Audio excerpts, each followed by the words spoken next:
Capítulo 3. Ética y derechos humanos. Lección 16. Ética y convivencia social. Habiendo reflexionado sobre el quehacer ético, moral y axiológico, nos encauzamos ahora hacia la viabilidad de construir mutuamente una sociedad civil donde los ciudadanos desde su accionar cotidiano, le apuesten a la formación de una democracia real que se legitime desde una ética ciudadana que a su vez sea garante de la convivencia social. El vacío ético. Dentro de las situaciones apremiantes o crisis sociales que afronta la sociedad actual está el hecho de saberse que la ética es más una cuestión de academia y de museo que una dimensión vital de la comunidad humana.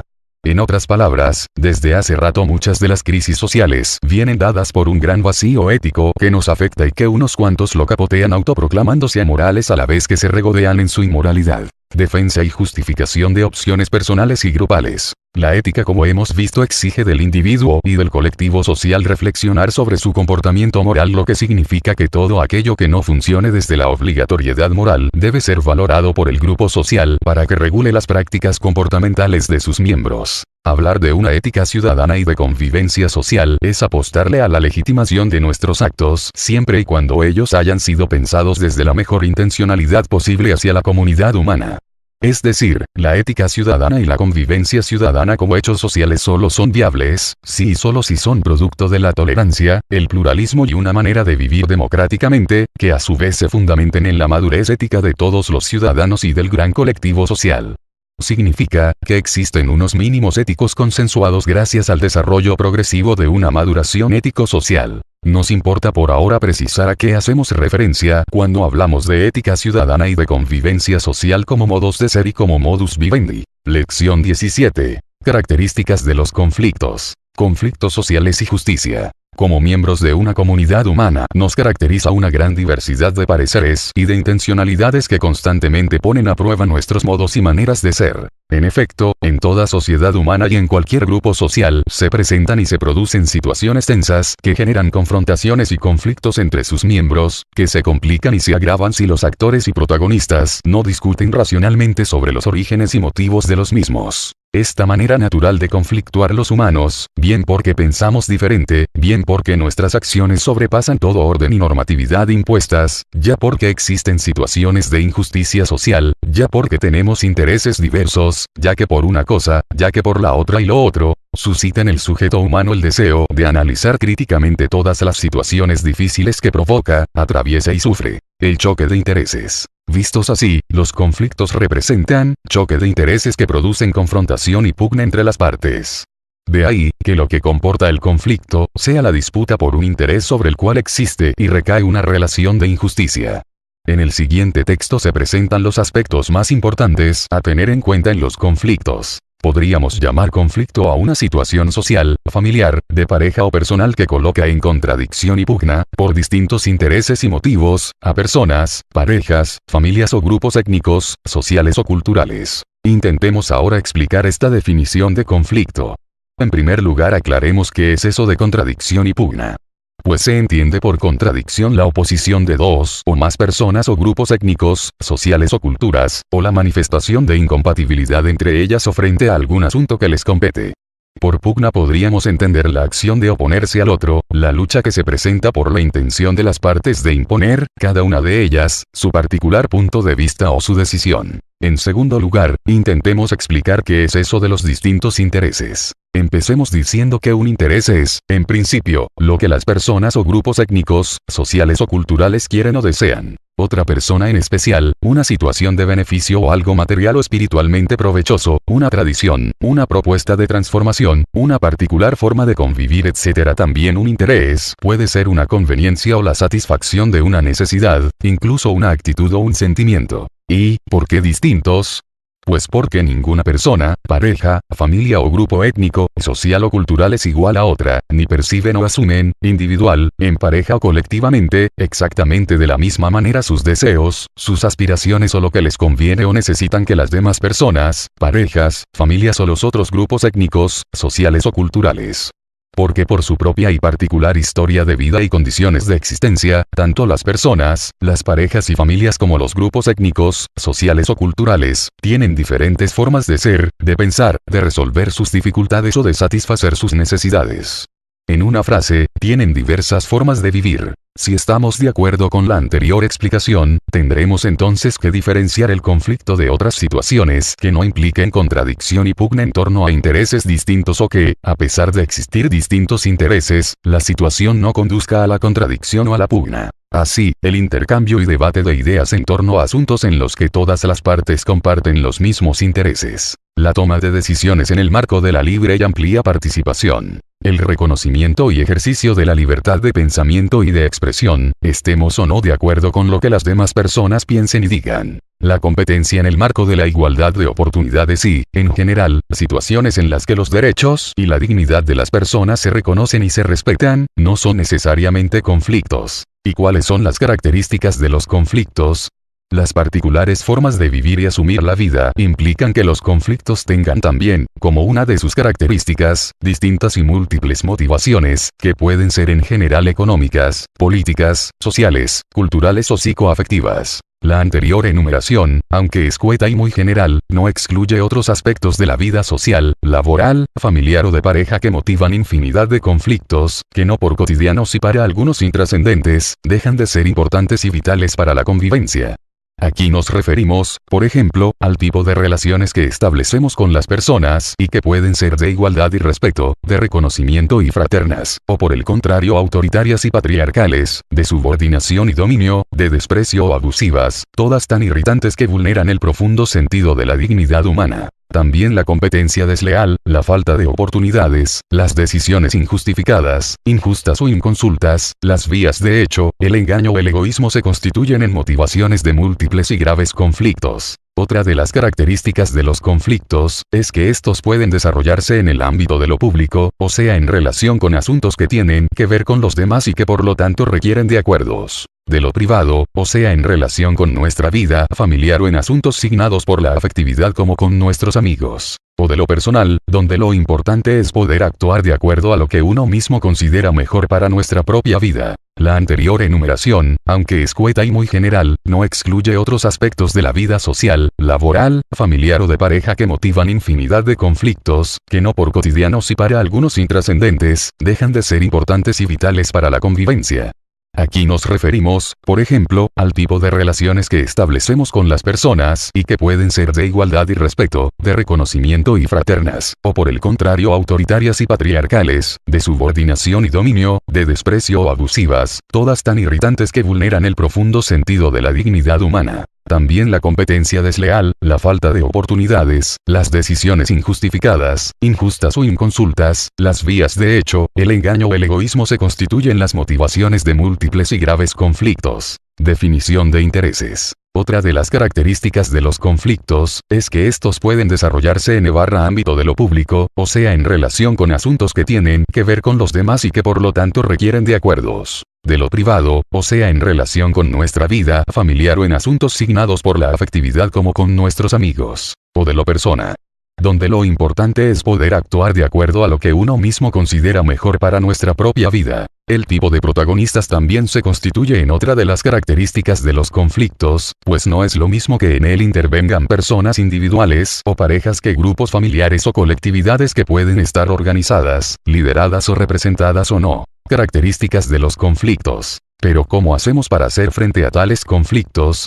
En efecto, otra característica importante de los conflictos es el tipo de medios empleados en la propia pugna o para dirimirla. En este aspecto tendremos que identificar si son medios pacíficos o violentos, legales o ilegales, abiertos o clandestinos, si son utilizados directa o indirectamente o de forma abusiva por parte protagonistas. En algunos casos ellos conducen a enfrentamientos violentos.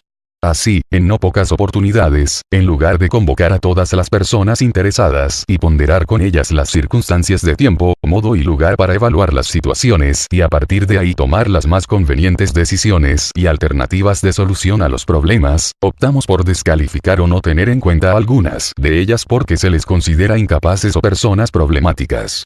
Las despreciamos porque supuestamente no pueden aportar nada o porque presumimos que les encanta armar conflictos donde no hay por el simple gusto de armarlos. Por lo general el calificativo de exclusión es el de resentido social, desadaptado o persona histérica. Pero eso no tiene por qué ser así. No todo conflicto tiene por qué desembocar en la violencia y la destrucción del otro.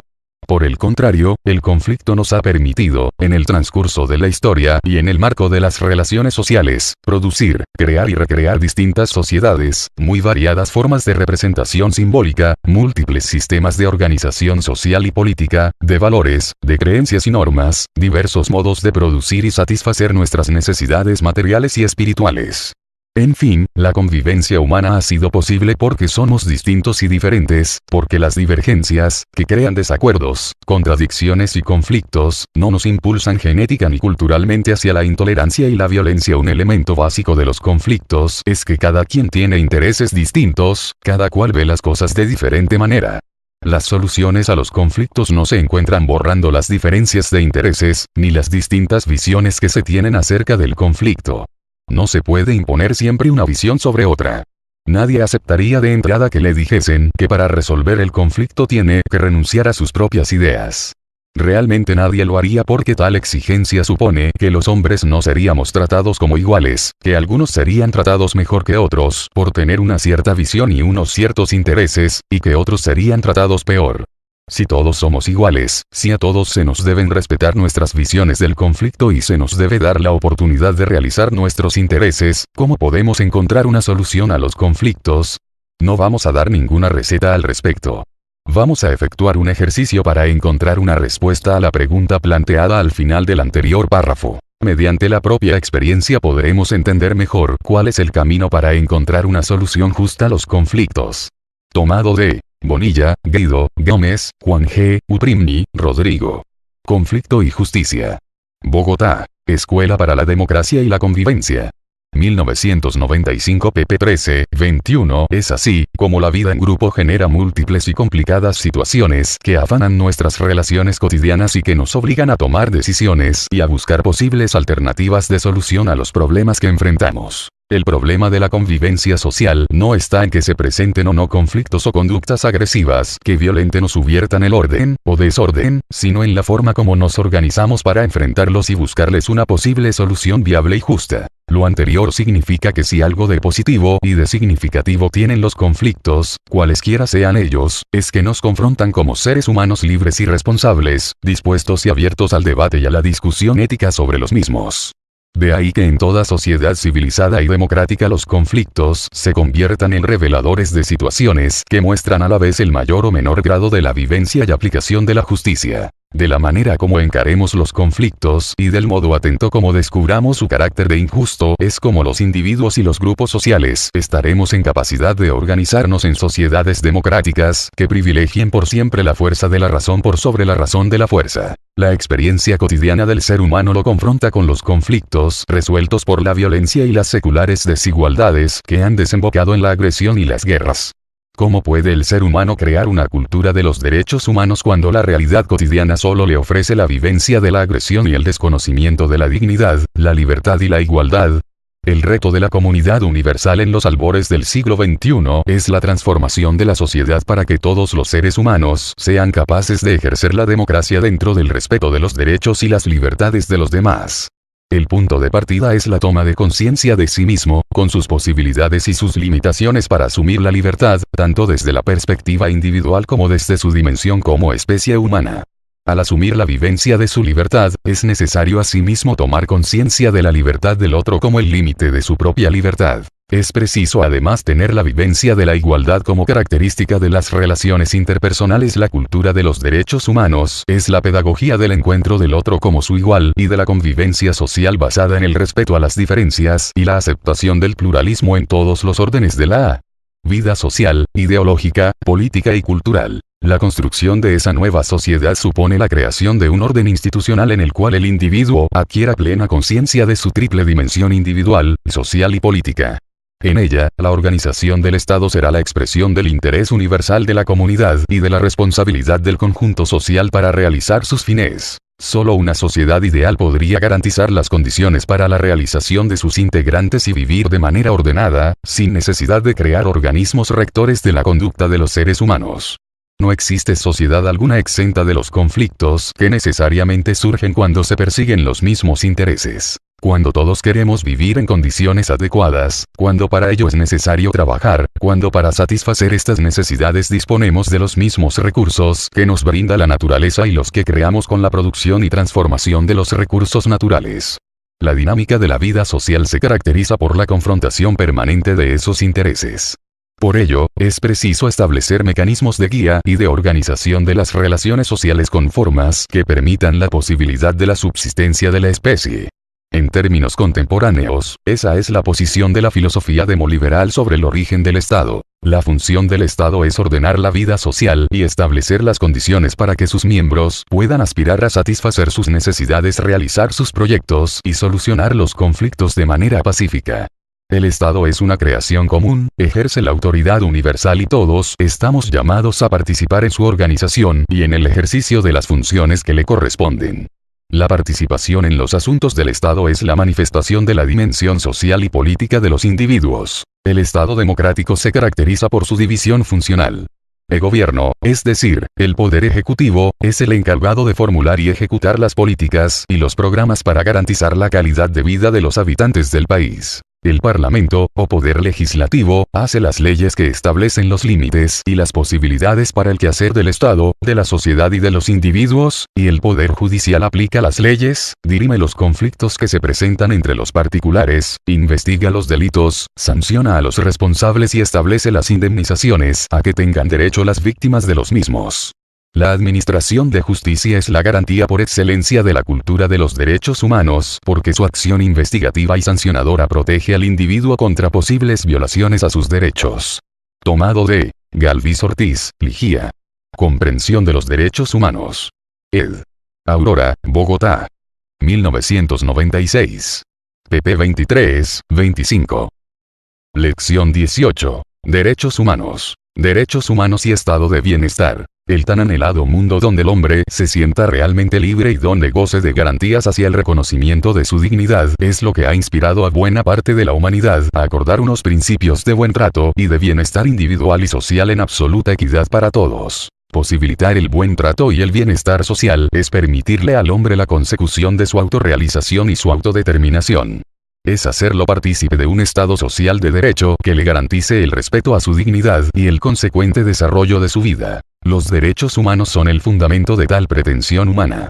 El hombre sabe que aún no está hecho del todo y que está por perfeccionarse. Significa que en sus pisadas va proyectando un nuevo modo de estar y un nuevo modo de ser. La realidad de los derechos humanos y el estado de bienestar que los garantice viene siendo construido desde que el hombre produce cultura. Es en la nueva dimensión sociocultural donde el hombre descubre su esencia humana y por supuesto encuentra un nuevo espacio de interacción y participación social. Si bien es cierto que aún no aparece el Estado benefactor que realice y dé cumplimiento al orden social justo, no es menos cierto que la humanidad sigue reclamando para que todos aquellos que la reconocen como tal no sigan apostándole a las buenas intenciones y a los buenos propósitos. Para construir un estado de bienestar social no bastan las buenas intenciones ni los buenos propósitos, basta que cada sociedad los convierta en hechos desde la base de una democracia legítima. Derechos humanos y cultura. Una democracia real no puede contentarse con solo declaraciones sobre los derechos humanos y las revisiones constantes de los mismos. Una democracia es tal cuando el respeto a la dignidad humana se hace costumbre. Si aceptamos en gracia de discusión que la constante revisión y reformulación de los derechos humanos ha llevado a la permanente inquietud por el cumplimiento de los mismos, también debemos aceptar que todavía estamos lejos de su realización. Por eso necesitamos implementar una cultura de la democracia que haga posible una cultura de los derechos humanos.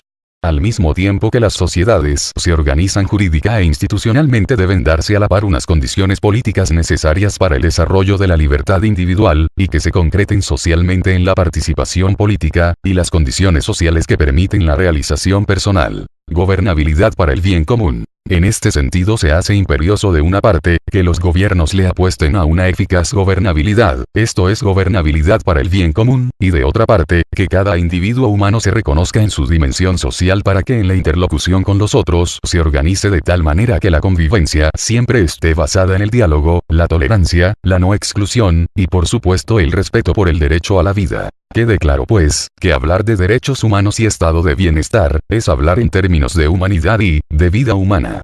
El deseo de querer estar bien, de querer ser felices no son una invención fantasiosa, simple y llanamente son el sentido de